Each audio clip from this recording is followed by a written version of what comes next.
Kuswanto adalah seorang pemuda asal Jawa Tengah yang dikenal sebagai orang yang nekat. Di desanya, ia terkenal sebagai seseorang yang suka mencoba hal-hal berbau mistis demi mendapatkan kekayaan instan. Cerita ini terjadi pada suatu malam ketika Kuswanto mengambil keputusan yang hampir merenggut nyawanya. Semua bermula ketika Kuswanto mendengar cerita dari teman-temannya di warung kopi tentang tali pocong, yang konon katanya dapat membawa keberuntungan dan kekayaan bagi siapa saja yang memilikinya. Mereka mengatakan bahwa tali yang digunakan untuk mengikat kain kafan mayat memiliki energi mistis yang sangat kuat. Namun, untuk mendapatkan tali itu, seseorang harus mencurinya langsung dari kuburan mayat yang baru dikubur. "Kalau kamu berani ambil tali pocong, Kus," ujar Darto, salah satu teman Kuswanto, "dalam seminggu, hidupmu bisa berubah total. Duit ngalir terus, usaha lancar, cuek cewek juga bakal ngantri sama kamu." Kuswanto yang sedang terhimpit masalah keuangan mendengar cerita itu dengan penuh perhatian. Baginya, kesempatan itu terlalu menarik untuk dilewatkan. Meskipun beberapa temannya memperingatkan bahaya mengganggu alam gaib, Kuswanto merasa percaya diri. "Itu cuma cerita-cerita orang tua buat nakutin kita.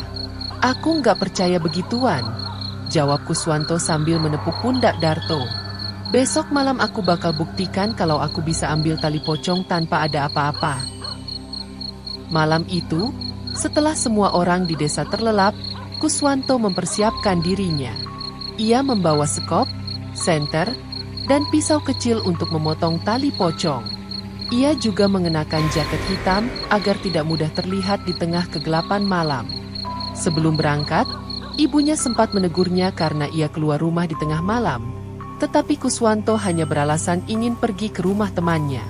Kuswanto menuju ke kuburan desa yang terletak di pinggir hutan. Kuburan itu terkenal angker karena banyak cerita tentang penampakan makhluk halus di sana. Salah satu cerita yang paling sering didengar adalah tentang pocong yang suka melompat-lompat di antara nisan. Setibanya di kuburan, suasana mencekam langsung menyelimuti Kuswanto. Angin malam terasa dingin menusuk tulang, dan suara jangkrik terdengar seperti alunan musik mistis yang mengiringi keberaniannya. Namun, Kuswanto tidak gentar. Ia mencari makam yang paling baru karena tali pocong biasanya masih segar dan memiliki energi paling kuat. Setelah beberapa menit mencari, ia menemukan makam yang baru saja ditutup dengan tanah. Masih ada bunga-bunga segar yang menghiasi gundukan tanah tersebut. Kuswanto yakin inilah makam yang tepat. Dengan cekatan, ia mulai menggali tanah menggunakan sekop yang dibawanya. Setiap kali sekopnya menggali lebih dalam, Kuswanto merasakan jantungnya berdegup semakin kencang. Saat menggali, tiba-tiba terdengar suara angin berhembus kencang, disertai suara seperti orang menangis. Kuswanto berhenti sejenak dan melihat sekeliling. Tidak ada siapa-siapa. Ia menguatkan hati dan kembali menggali. Setelah beberapa saat, akhirnya ia melihat kain kafan dari jenazah yang dikubur. Tangannya gemetar, tetapi ia mencoba tetap tenang. Dengan pisau kecilnya, Kuswanto membuka sedikit kain kafan tersebut untuk mencari tali yang mengikat mayat. Ketika ia menemukan tali itu, ia segera memotongnya dengan cepat. Namun, saat tali itu terlepas, tiba-tiba terdengar suara tawa menyeramkan dari arah belakangnya. Kuswanto berhenti sejenak, menoleh ke belakang, tetapi tidak melihat apa-apa. Ia berpikir itu hanyalah halusinasinya karena terlalu tegang. Tanpa membuang waktu, Kuswanto menyimpan tali pocong itu ke dalam tasnya dan segera menutup kembali kuburan tersebut. Namun, saat ia mulai merapikan tanah, tiba-tiba tanah di sekitar makam itu bergetar. Seolah-olah ada sesuatu yang mencoba keluar dari dalam kubur. Kuswanto panik dan langsung lari meninggalkan kuburan tanpa menoleh ke belakang.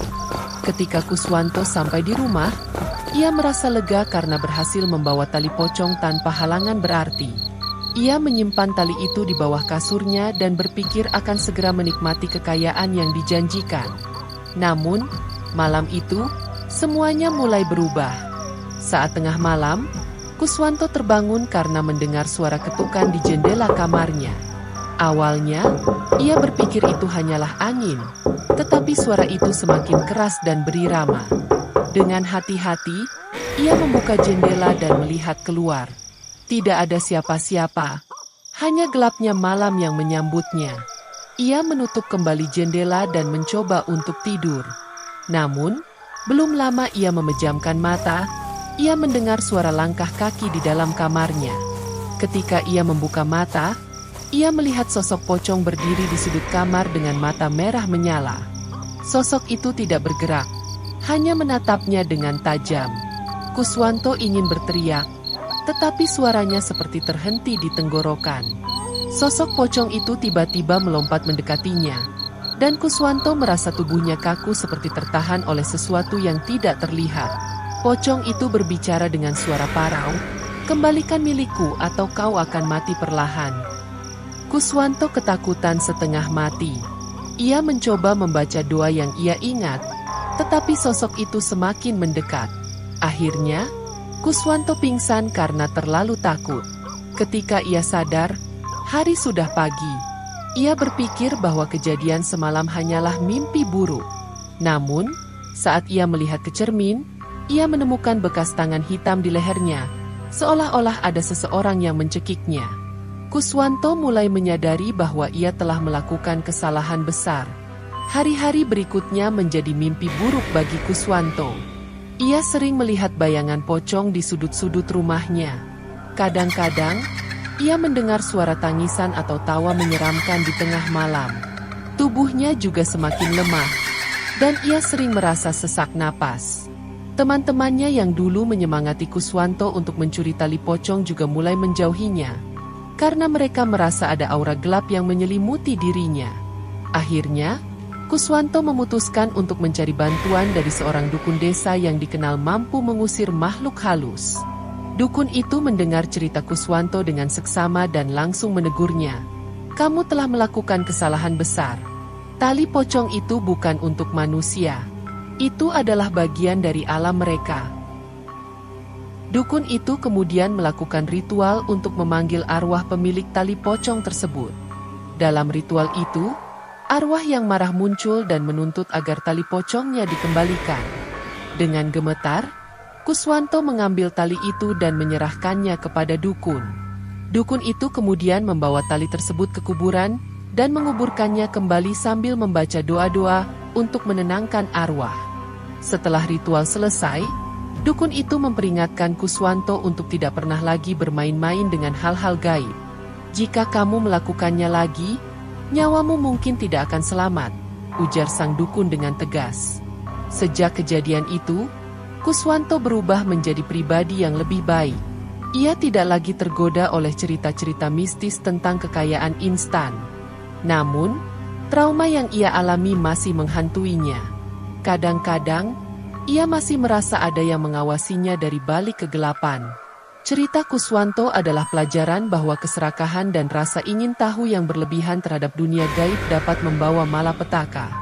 Jangan pernah mencoba melanggar batas antara dunia manusia dan dunia lain, karena konsekuensinya bisa sangat mengerikan.